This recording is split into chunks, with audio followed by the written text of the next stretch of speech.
Hi guys, welcome back to the Call Me Other podcast. This is your host, the one and only Faith. I hope everyone is having a good day. I hope everyone is tuned in. I hope everybody is feeling blessed, feeling good. We are almost through with March, you guys. The first quarter of the year is almost finito. I can't even begin to tell you where it all went. It just happened so fast. I feel like life has just been passing us by so fast, even though we're still in a pandemic. And I know there were a lot of news stories ran, and a lot of people know March represents the year of the pandemic. That's when a lot of shutdowns began, and April was really when happened. April really is when the lockdowns came into effect.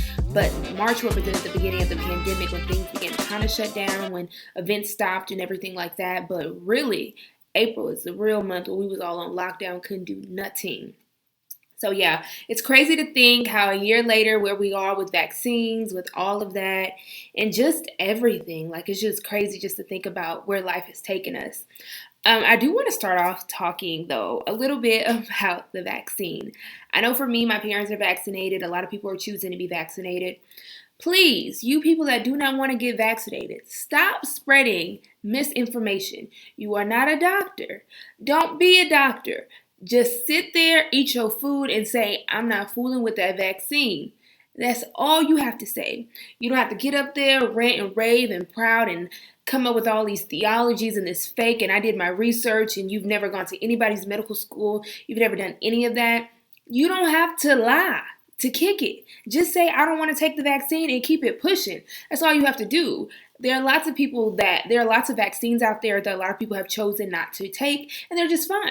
And then they have some people that has caused them great harm in their life. But whatever you choose, I pray that everyone stays safe and that everyone makes the right choice for them. But do not go out there making up all these things, and I've heard that the vaccine does this, and I've heard the vaccine make you grow chicken wings, and I heard the vaccine make you walk backwards. Stop. Just stop.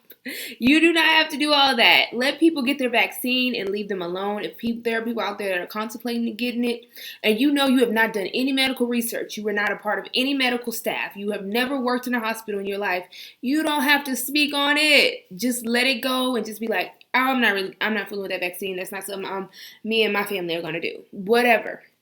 And just keep it pushing. But honestly, it's a privilege for a lot of people to say that they don't have to get the vaccine, because that means you're not a frontline worker and you're not an essential person. Because fire personnel, police personnel, teachers, doctors, people that are essential have had to get that vaccine. So for you to crap on it and make up all these false narratives because you work in some non-essential industry that if it shuts down tomorrow, the rest of the world will go on just fine.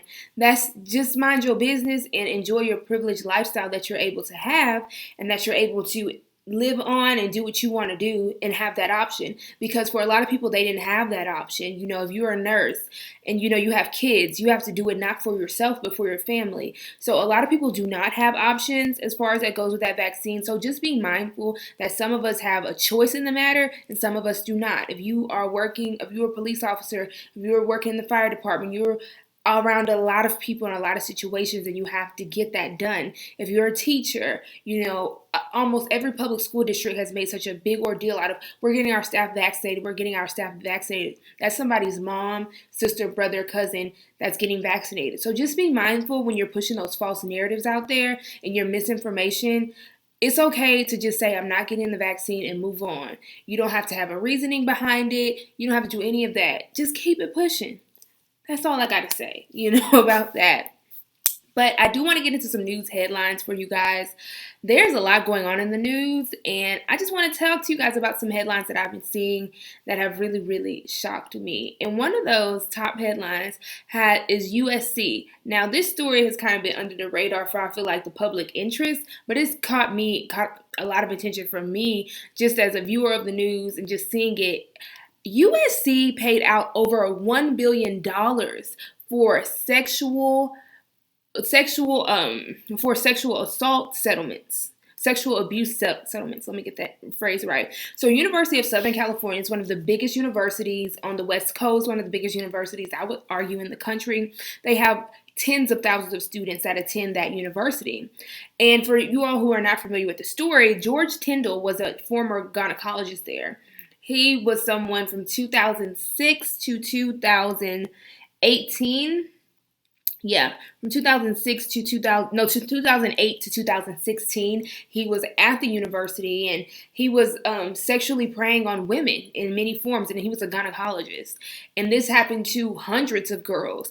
And eventually, a young woman spoke up, and this riffled a tidal wave. And in response, for the last 2-3 years, from since 2018, so for the last 3 years, USC has been getting drugged through the mud because of this, and they have had to pay out over $1 billion in settlements. Now, on Thursday, they announced that they had an additional $850 million that was to go to hundreds of women as a total payout for a payout for these allegations. And it's just really sad. He's currently on trial right now. He's facing criminal charges. Hundreds of victims await. He has 35 charges against him, and he's awaiting trial. I know a lot of victims are probably waiting for that.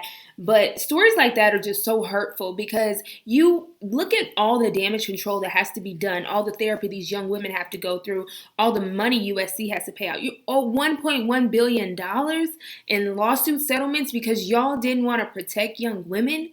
It's just really sad, and it's just so harmful, these things that happen to these young women. And my heart goes out to the young women, the young woman that took that stand and reported this and probably was not believed at first. And then she started, and other women got behind her. And these are young college students. So you're talking about women under the age of 25, under 26 that are having to take this big stance for themselves. Some maybe as young as 18, having to speak up for themselves and protect themselves against a doctor at the hands of officials. And what really happens with those stories is these doctors, a lot of times, or these people that are in high-ranking positions, are allowed to do things to women and prey on women, and they get away with it. Hundreds of women he sexually abused, sexually assaulted some as well. I mean, what kind of sick individual are you, George?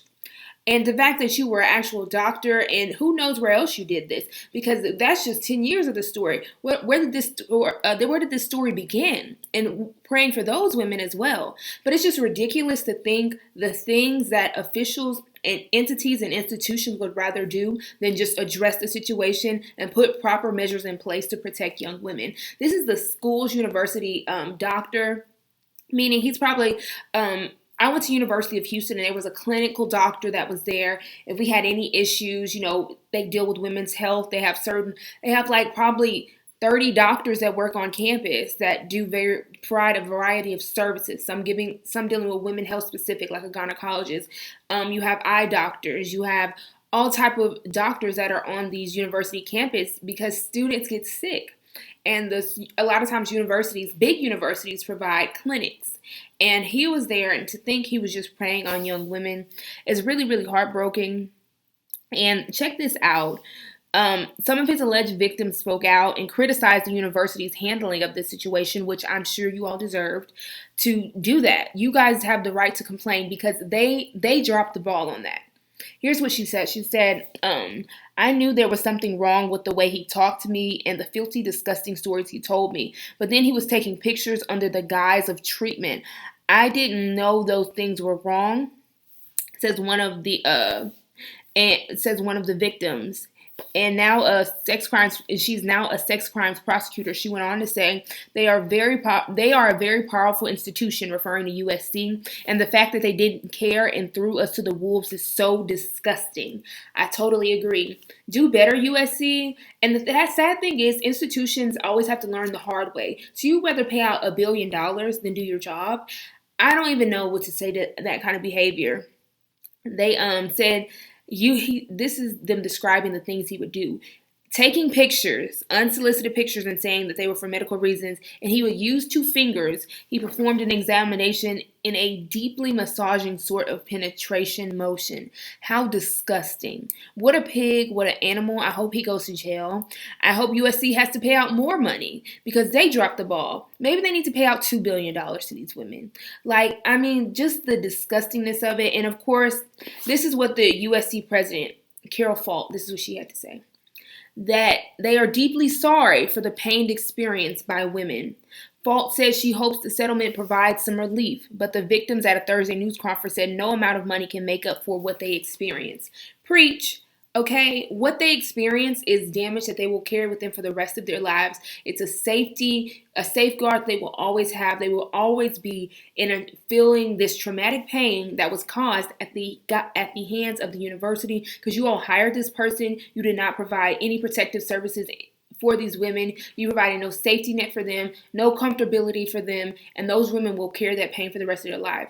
So you can keep paying out that money all you want to, but the real thing is that you are an institution, a big, powerful institution, and you did nothing.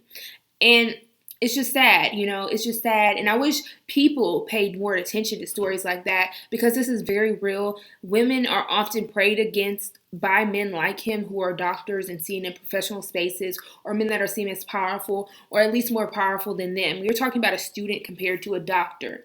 He's someone who's seen in an authoritative position, and his word and the things he does was seen as they were seen. They oversaw what the women could have said and done. So it's just really sad, and my heart goes out to those victims, and that story is just heartbreaking. But I mean, it's just unreal. And then also another headline that I think we've all been seeing is the anti-Asian protests that have been going on. So Asian hate crimes are up almost 100% throughout the country since the pandemic. There are a lot of reasons why this could be happening. I don't even want to go into it too much, but there was a prior administration that may have contributed to that by using phrases like the Chinese virus and different things. A lot of could have contributed to that. Also, society, people online making nasty comments and really fueling the fire against Asians, and really people taking their frustrations and really it's said that the coronavirus comes from Asia. It comes from China, and that's what's been said about it. And a lot of people feeling that narrative feel that they can put harm on Asian people, and that is just not okay. You should not do that. And I do think we do need to have that conversation, because as a Black woman who has also experienced, racist things in many facets, but to see Asian people experience such violence at this time is just heartbreaking. And I hope that, that these protests that are being done, it continues to bring awareness so people can know, like, you cannot blame the coronavirus on a group of people. Like, we have no idea who exactly planted it. It's something, and viruses have been around for thousands of years. We don't know what caused the coronavirus to really spread the way it did. We just know the root, and we know that it came from China, but that doesn't mean you can just attack random Chinese Americans, random Asian Americans, random people that probably have not been over there. And even if they did, it's not your place to chastise them. Like, I mean, what is this? It's just so sad.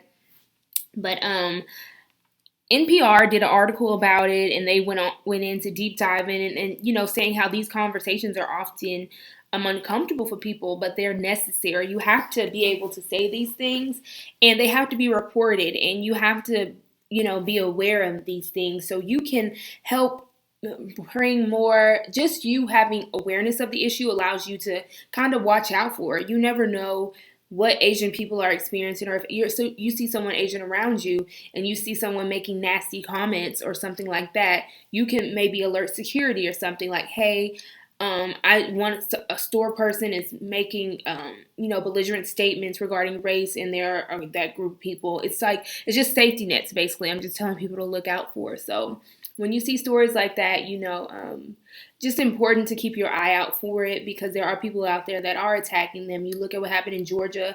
I know he said that he was addicted to sex or whatever the guy came out and said, but to me, it was clearly a racially motivated crime to kill 8 people, 8 Asian Americans, or Asian people in general. It's just very sad. I'm not sure if they're Asian American or not, because sometimes, they could be immigrants too.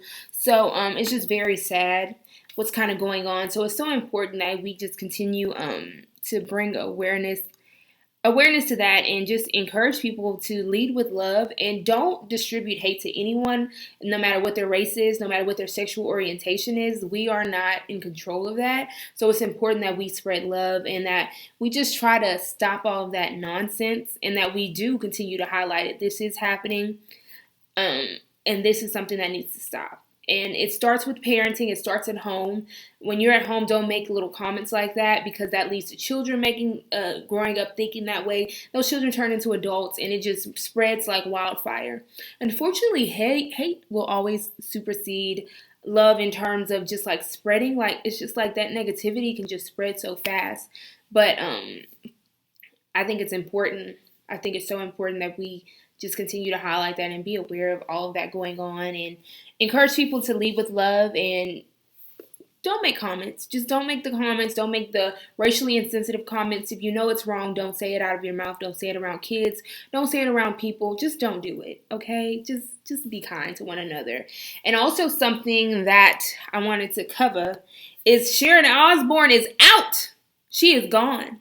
Sharon Osborne is no longer a part of the talk, and I think a lot of us saw that coming from the interview she gave to Entertainment Tonight, I think it was. I don't know.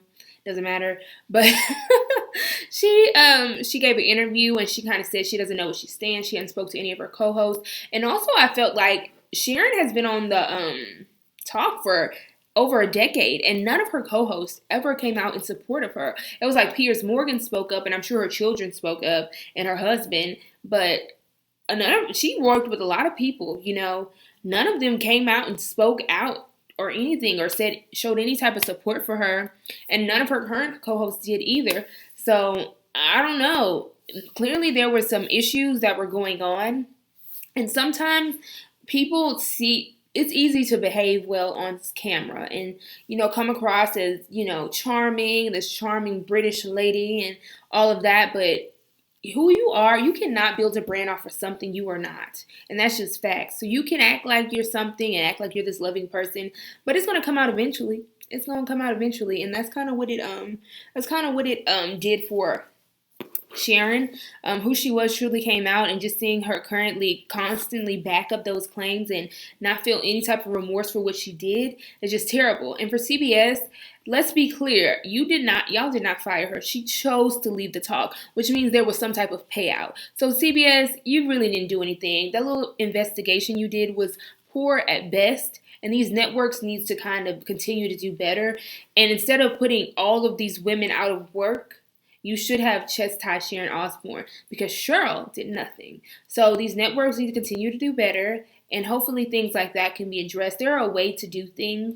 There's a way to speak to things. There's a way to say, like, hey, if she would have said something more of, I personally do not understand all that is in the many facets and micro and macro aggressions that many people of color, many Black people may experience. But from my experience with Piers, I think he's a good person. And I just think that he is having choice words and just speaking his opinion. That's what I think. Boom. Cool. You wrong. But nonetheless, that's your opinion. Instead of being loud and proud and being like, how is he racist? Don't you cry on here. Don't you dare cry. Don't you, just talking to people nasty and just being so just belligerent and just kind of like rude and nasty and don't you do this? Don't you da-da-da? Like, come on. We know what's up. So I think it's good that she is going on about her merry way. I think that's for the best of the talk show and also the best of her. We wish you the best. Sharon, as you will be reporting live from your house. I wonder if Piers and Sharon are going to do a talk show, though, now. That's going to be interesting. What if they do something like start an international chapter of Fox News or something? Heard it here first. They could do something, but Sharon is out. It's just important, like I said, I hope that I'm getting across this to everyone, that it's important to just be cautious, about things that you say. If there is a group of people, if Asian people are telling me that something I'm doing or something that someone else is doing comes across as offensive, listen, it's them that you're offending. Don't try to back up your statement and try to be all like chest out, like this is how I feel, no, just, take a step back and be like, maybe I am wrong. So nothing is wrong with that. I encourage that type of behavior. As humans, we have a job to make sure everyone's comfortable and everyone is well and everyone feels loved. And I think that's just our job as a human race. That's just me speaking. But today's topic, guys, that's enough of the news headlines. That's a wrap right there. But today I wanted to talk a little bit about spirituality.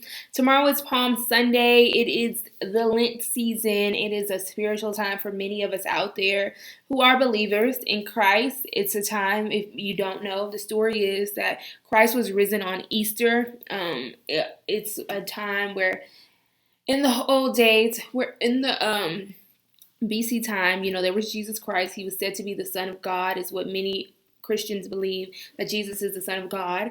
And when he was here, he performed a lot of miracles when he walked the earth. He lived for 33 years during his time. And then, unfortunately, he was set to bear a cross.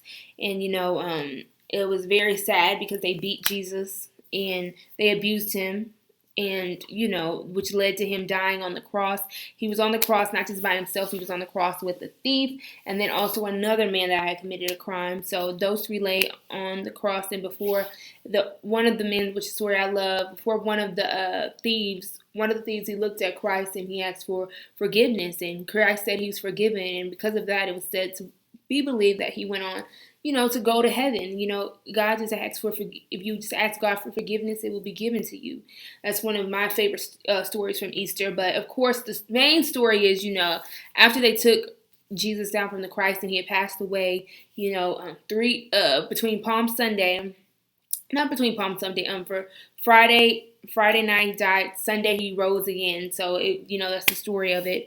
And it's a very powerful testament to life. But I want to talk about spirituality. I don't know why I just told y'all the story of Easter. I just wanted to just familiarize everyone. So just kind of fill in the modern day gaps without getting too biblical with it. Just try to keep the terms as plain as possible.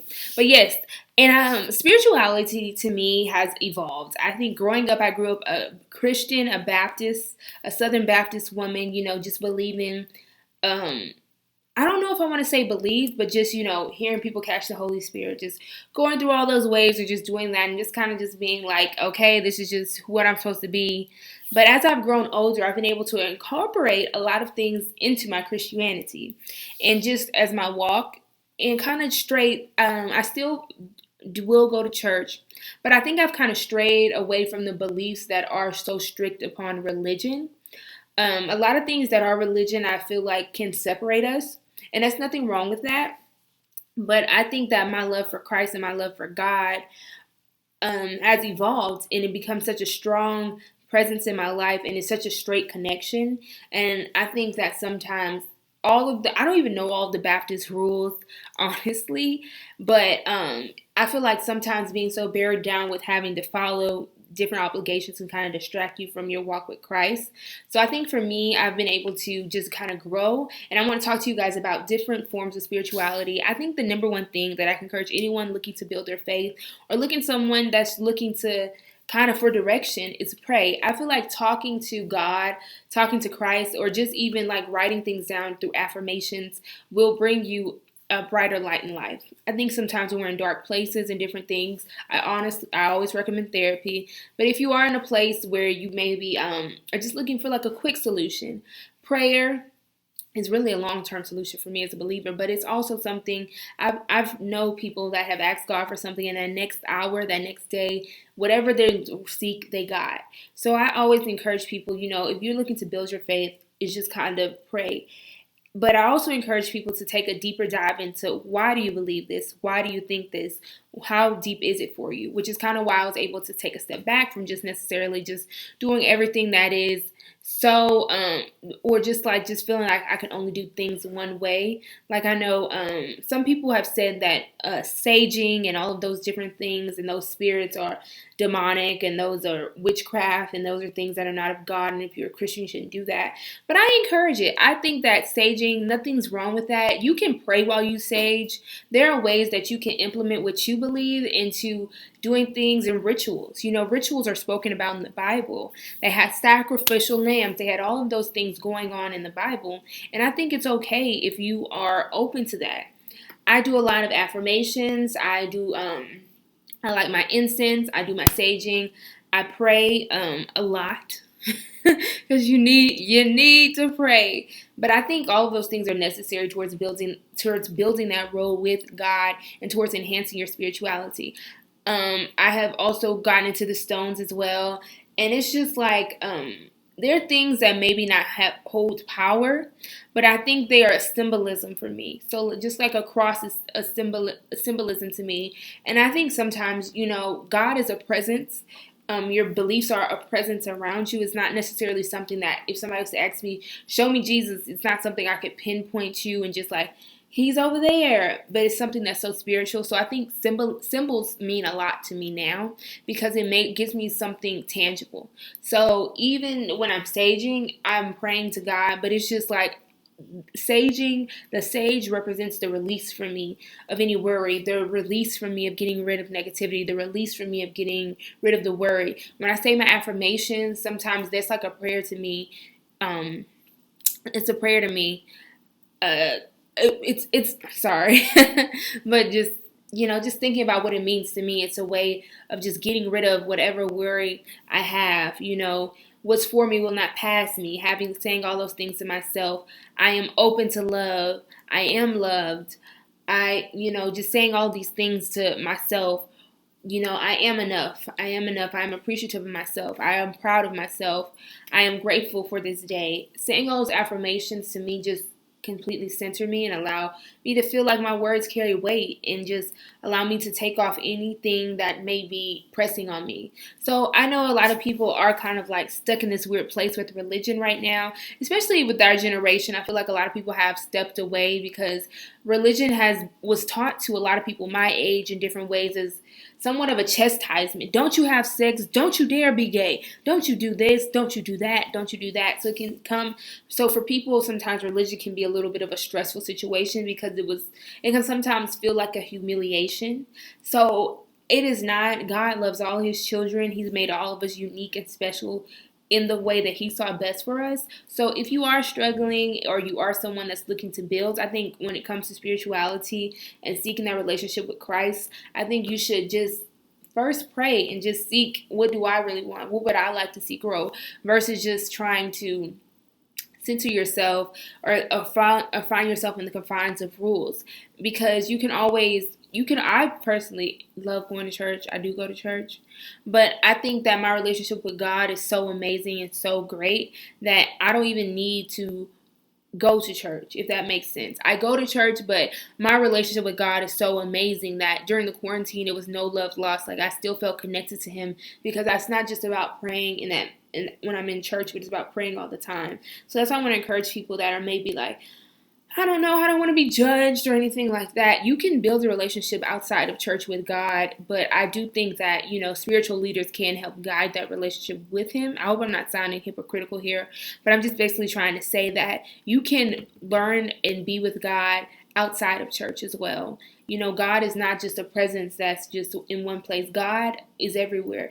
Jesus is someone who was in the streets with the people. He was creating miracles with the people, all of leopards, all these people, the blind man, all these miracles happened when Jesus was in the streets with the people, when he was among the people. So you don't have to feel so confined to being like, I need to do this. You can find your spirituality first within yourself by sitting at your home, writing down, journaling, and building.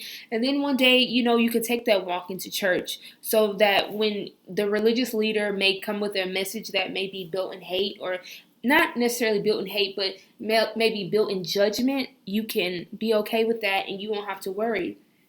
I think a lot of times that when the first time you go to church and you may hear messaging that's harsh or may come across as judgmental, you may feel like, oh, this is not for me. So that's why I'm encouraging you to kind of like get you some affirmation, get you some belief, get you some spiritual connections first, and then maybe you can do that. But either way it goes, I think it's necessary to build that relationship with God and to kind of do those things and write things down, journal. You can do more than one thing. I think the most important thing you should do is pray, though. I'm not even going to lie to you. Prayer will get you through every single time. So I just want to encourage people out there. I know a lot is being said about, the spiritual guidance right now. A lot of people are doing crystals.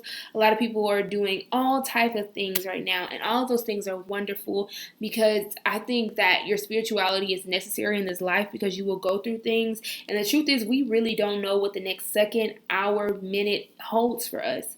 But just knowing that you have a belief that it will get better, and that belief is rooted in, well, God's going to take care of it, the universe is going to take care of it, will get you through. I think bearing life by yourself is just too hard, and I do not recommend that for anyone. You can cast all your cares on Christ. You can cast all your cares on your crystals. You can cast all your cares in your sage and just kind of put that away. So I think it is necessary to have that spiritual connection. There are many options out there. There are many ways to believe, and I think the best thing is that spirituality to me guides you towards good things. So I just want to encourage everyone out there to just kind of, live your life and do those things. So I pray everyone has a blessed, and on that note, I pray everyone has a blessed week. I just, wanted to run through some things with you guys and, growing the podcast. And I just had another great, phenomenal week. I'm telling you, as I build my faith and just as things get better for me, I know it's all because God has placed me here for a reason. Things have been getting so much better in Green Bay every week. I'm telling you, I just meet so many phenomenal people. I love being out in the fields. I just love it. So, all right, guys. I will tune in next week. We'll continue to grow. We're going to try to get some guests, try to ramp things up a little bit for you guys. But stay with us. That bonus episode is coming. I'm not even going to come down on myself because I know I had a busy week. But we're working on it, and we're growing, and we're growing. We're going to continue to grow. So I pray all of you all have a blessed week, that I pray you are blessed. I pray your family's blessed. I pray for everyone around you. I hope you go in kindness, be kind to one another. Listen to some of the things I said. If you know something is built in negativity, stay away from it. Just don't do that. Don't do that. Don't do that. And if something is wrong, speak on it. Jesus spoke up for those who couldn't speak up for themselves. He stood up against the wrong. So you need to stand up against the wrong as well. If you see something's wrong, you speak on it and you tell that person, hey, I am not involving myself and I do not encourage that behavior that you're doing. Okay? And nothing wrong with it. Don't just try to be like, oh no, get involved. If you see something's wrong, you speak on it and you tell that person that they are wrong, okay? Don't let Uncle such and such and Auntie so and so get away with this stuff, okay? Peace and love, guys. I hope everyone has a good week and you guys be blessed.